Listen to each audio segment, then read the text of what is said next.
शिव बद्रीनाथ से केदारनाथ क्यों चले गए? बद्रीनाथ हिमालय में लगभग 13,700 फीट की ऊंचाई पर एक शानदार स्थान है। बद्रीनाथ के बारे में एक पौराणिक कथा है।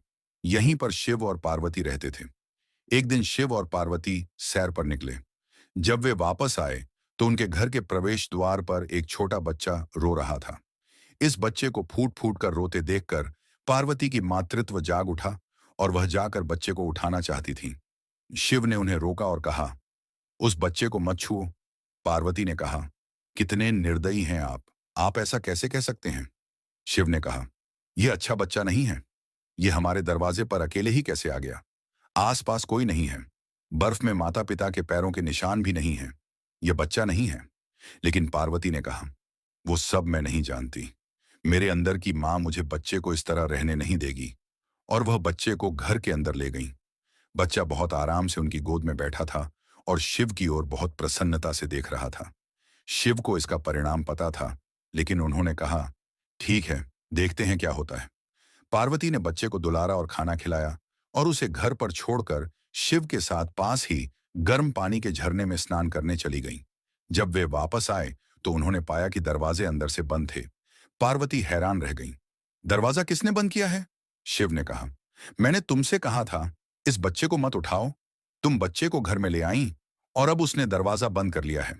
पार्वती ने कहा, हम क्या करें? शिव के पास दो विकल्प थे। एक तो अपने सामने मौजूद हर चीज को जला देना, दूसरा बस कोई दूसरा रास्ता ढूंढकर चले जाना। तो उन्होंने कहा, चलो कहीं और चलते हैं, क्योंकि यह तुम्हारा प्यारा बच्चा है, मैं इसे छू नहीं सकता। इस तरह शिव ने अपना घर खो दिया और शिव और पार्वती अवैध विदेशी बन गए। वे रहने के लिए एक आदर्श स्थान की तलाश में इधर उधर भटकते रहे और आखिरकार केदारनाथ में बस गए। आप पूछ सकते हैं कि क्या उन्हें नहीं पता था? आप बहुत सी बातें जानते हैं, लेकिन फिर भी आप उन्हें होने देते हैं। शिव को हमेशा एक बहुत शक्तिशाली आत्मा के रूप में देखा जाता है। साथ ही साथ वे दुनिया के साथ इतने चतुर भी नहीं हैं।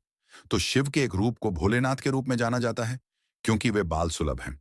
ऐसा नहीं है कि वे मूर्ख हैं, लेकिन वे उन सभी घटिया तरीकों से बुद्धि का उपयोग करने की परवाह नहीं करते।